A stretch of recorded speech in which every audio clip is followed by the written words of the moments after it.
स्वाभाविक रूप से पार्टी के राष्ट्रीय अध्यक्ष जगत प्रकाश नड्डा जी से सभी मुख्यमंत्री मिले हैं और हिमाचल के संदर्भ में आदरणीय जगत प्रकाश नड्डा जी के साथ हमारी चुनाव के सिलसिले में बहुत विस्तार से बातचीत हुई है। आने वाले समय में कार्यक्रमों के बारे में और सारी चीज़ों को लेकर के चुनाव के सिलसिले में जो मसले वहाँ पर चर्चा हुए हैं, तो उस सारे विषय को लेकर के हम पार्टी के अंदर, पार्टी के बीच में सब साथियों के साथ चर्चा करेंगे और उसके बाद हिमाचल प्रदेश में जो चुनाव की हमारी कैंपेन शुरू होने वाली आने वाले समय में उसमें सारी चीज़ों को आगे बढ़ाएंगे। बात यह है कि हिमाचल प्रदेश के भी 75 वर्ष गठन के पूरे हुए हैं और हमने एक तय किया है कि हम 75 इवेंट्स हिमाचल प्रदेश में हर विधानसभा क्षेत्र में 1 तारीख से 20 तारीख अगस्त तक जो है वो शुरू करेंगे और पूरा करेंगे, और जिसमें हिमाचल की उस यात्रा का हम जिक्र करेंगे जो हिमाचल के विकास की एक गाथा है, जो ये कहाँ से हम शुरू हुए थे, हम कहाँ हम पहुँचे हैं, उन सारी चीज़ों का जिक्र करेंगे। और स्वाभाविक रूप से हमारी कोशिश ये रहेगी कि इसका श्रेय हिमाचल प्रदेश देवभूमि के लोगों को हम दें, जिन्होंने संघर्ष से अपना जीवन शुरू करके आज खुशहाल हिमाचल पूरे देश और दुनिया के सामने जिस रूप में है, उसमें उनका एक बहुत बड़ा कंट्रीब्यूशन है, योगदान है। उस दृष्टि से वो श्रेय उनको जाता है, हिमाचल वासियों को, और उनकी मेहनत, उनकी सहयोग से ही सारा संभव हो पाया है।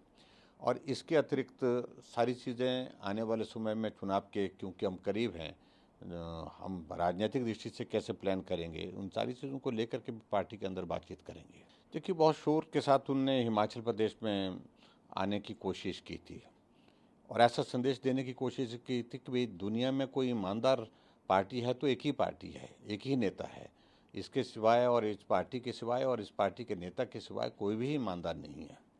यही एक बहुत बड़ा नारा उनका था और उसकी पोल खुलती जा रही है।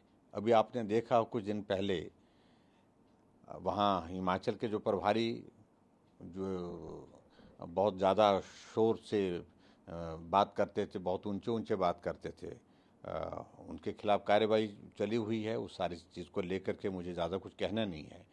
और उसके पश्चात जो है दिल्ली के ही उप मुख्यमंत्री के खिलाफ भी जिस प्रकार से सारी चीज़ें जो लेफ्टिनेंट गवर्नर ने अपनी बात कही है कि सीबीआई से जांच होनी चाहिए, क्योंकि एक्साइज के मामले में बहुत बड़ा घपला, बहुत बड़ा घोटाला हुआ है और निश्चित रूप से उसकी जांच जब होगी तो कुछ न कुछ निश्चित रूप से उसमें निकलने की संभावना, ऐसा बता रहे हैं।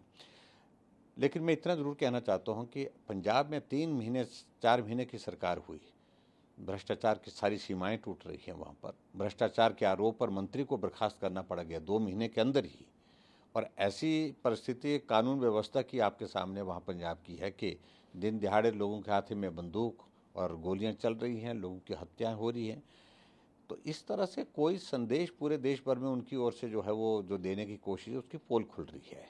और भ्रष्टाचार के मामले में तो बहुत बुरी तरह से पोल खुल गई है, मैं यही कहना चाह रहा हूँ। और इसलिए हिमाचल प्रदेश में वो प्रयत्न करें, कोशिश करें, हमें कोई आपत्ति नहीं है। लोकतंत्र है, चुनाव लड़ने का अधिकार उनको है, लेकिन उसके बावजूद हिमाचल देवभूमि है और हिमाचल में आकर के हिमाचल के लोगों को भ्रष्ट कहना, लोगों के खिलाफ इस प्रकार के भ्रष्टाचार की बातें करना, ये कतई भी जो स्वयं अपने आप भ्रष्टाचार के इसमें डूबे हुए हैं, उनको बिल्कुल भी हिमाचल के लोग पसंद नहीं करेंगे, बर्दाश्त नहीं करेंगे। सर, पार्थ चटर्जी और उनकी जो करीबी हैं, उनके खिलाफ अब एक्शन होता हुआ नज़र आ रहा है। उनके घर में काफ़ी, उनके करीबी के घर में काफ़ी कैश मिला था। देखिए, जो जिस प्रकार की वेस्ट बंगाल में गवर्नमेंट बनने के बाद भ्रष्टाचार की सारी सीमाएं उस सरकार ने लांघ दी, और भ्रष्टाचार की ही सीमाएं नहीं लांघी, वहाँ पर जिस प्रकार से बदले की भावना से काम करने की परंपरा उन्होंने खड़ी की है, और यहाँ तक कि बहुत सारे लोगों को अपने जीवन खोना पड़ा है। जो भी सरकार के खिलाफ बोलते हैं तो उनके खिलाफ किस प्रकार से व्यवहार करते हैं, इसमें एक नहीं अनेकों उदाहरण वहाँ आपके सामने हम देखते हैं। तो ऐसी परिस्थिति में एक और चीज़ जो खास तौर से जो भ्रष्टाचार से संबंधित जो पैसे जो है वहाँ पर पार्थ के वहाँ पर उनके सहयोगी के पास जो मिले हैं, तो एक बहुत बड़ा एक खुलासा हुआ उस सारी मामले को लेकर के, क्योंकि वो पार्टी भी हमेशा ईमानदारी की बात कहते थे।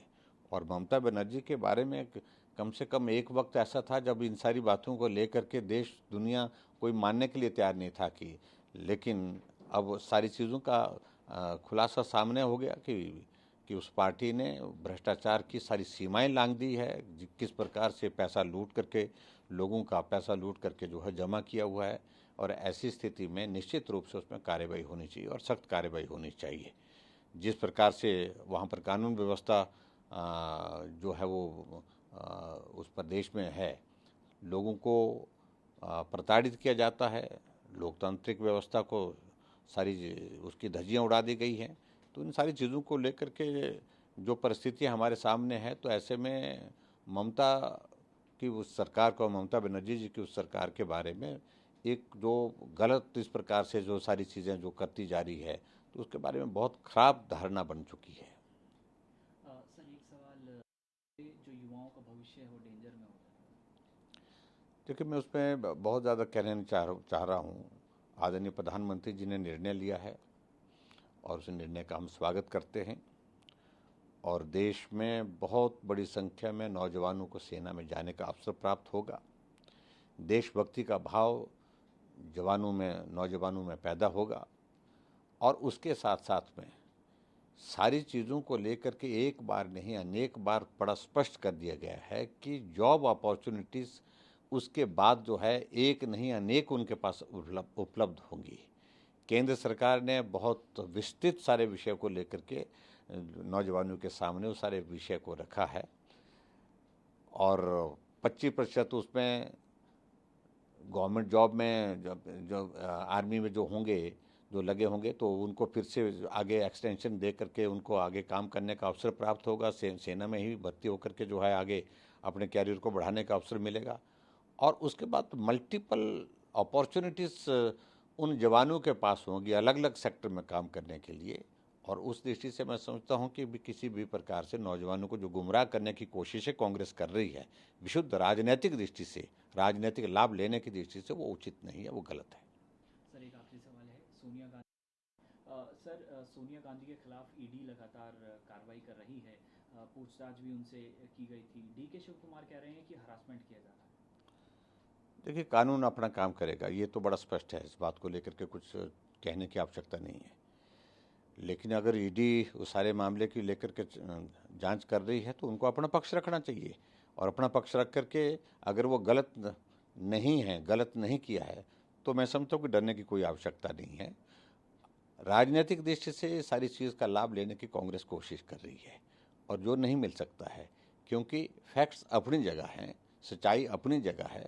और ऐसी परिस्थिति में राजनीतिक लाभ लेने की जो कोशिश कर रही है, इससे दुनिया अच्छी तरह से वाकिफ़ है। और मैं समझता हूँ कि बेहतर होगा कि इस तरह के आरोप लगाना सरकार के ऊपर बिल्कुल भी तर्कसंगत नहीं है, क्योंकि ईडी एक इंडिपेंडेंट एजेंसी है, वो अपने आप अपनी कार्रवाई कर रही है, सारी जांच की प्रक्रिया को पूरा कर रही है। नमस्कार, मैं हूं मानक गुप्ता। अगर आपको हमारा ये वीडियो पसंद आया हो तो इसे लाइक और शेयर जरूर करें। और हां, हमें सब्सक्राइब और फॉलो करना ना भूलें ताकि आप देश और दुनिया की कोई खबर मिस ना करें। तो जुड़े रहिए हमारे साथ और देखते रहिए न्यूज़ 24।